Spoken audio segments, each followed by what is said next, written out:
Hey y'all, Eric Adcock, This Awkward Life. Today is Wednesday, January 21. This is my attempt to do a podcast every day of this year, 2026. Ever had anybody believe in you so much it was unbelievable? Just like they just had all the confidence in the world in you, and they would do anything for you. And the older I get, the more important that is to me. And the more important I wish I would have had more of that when I was younger. I was reading about Vincent van Gogh today, and everybody knows about Vincent van Gogh. He was one of the most prolific. I think he painted over 2,000 pieces of artwork in his time, died at 37. So he put out a lot of artwork, suffered with some mental problems and all that. But he had a younger brother that was like 3 or 4 years younger than him named Theo van Gogh. Now, Theo van Gogh was an art dealer, but he basically supplied money and finance to Vincent while he was working as a struggling artist. Never sold a whole lot in his lifetime, but his younger brother Theo was always there. And I didn't know that there was a huge collection of letters that the brothers had wrote back and forth to each other. This was in 1882, somewhere around 1890.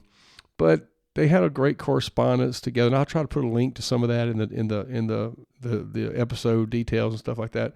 But I was kind of reading through this, and as the younger brother had sent Vincent a note, and apparently it was in response to maybe Vincent, needing more money and all that. And Theo wrote, said, my dear Vincent, you have a right to count on me as long as I have anything. I wish I could do more for you, but you must try to manage with what I send. Work and have patience. Your time will come with a firm handshake. Yours truly, Theo. Man, that to me, when I read that letter, I'm like, man, what a blessed individual was Vincent van Gogh was to have someone, a brother, someone that believed him so much that would finance his dream. Unfortunately, Vincent would go on to commit suicide, and Theo was so heartbroken after that, he died a couple of months later. And fortunately for the rest of the world, Theo's wife owned all the paintings, and she sold them and Vincent van Gogh never was really appreciated while he was alive, like most artists aren't, and unfortunately, like most people are. But his paintings now, 140 something years later, sell for millions. If you can get a handful of Van Gogh, it's millions.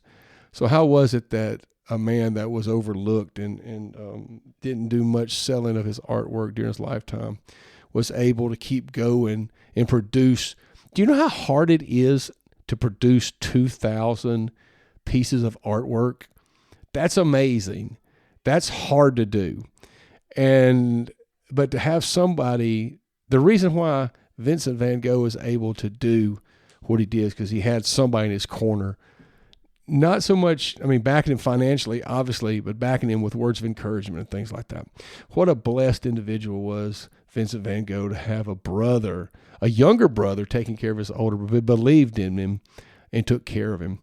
Everybody needs someone like that in their life. You may feel like that sometimes you don't matter, sometimes you don't count, you're overlooked, but I'll guarantee you there's somebody in your life that's willing to speak up for you, to help you, to, as Theo told his older brother, as long as I have something, you have something, and your time will come. I think that's the greatest thing you can tell somebody. Hey, keep working, be patient, your time will come. Those are hard words sometimes. Trust me, I know those are hard words, but thankfully I have people in my life to speak that into me, and I hope I can do that to other people. Hey, I appreciate y'all, and pray for me on this podcast journey. I am determined to do a podcast every day in the year 2026. We'll see how it goes. Thank y'all.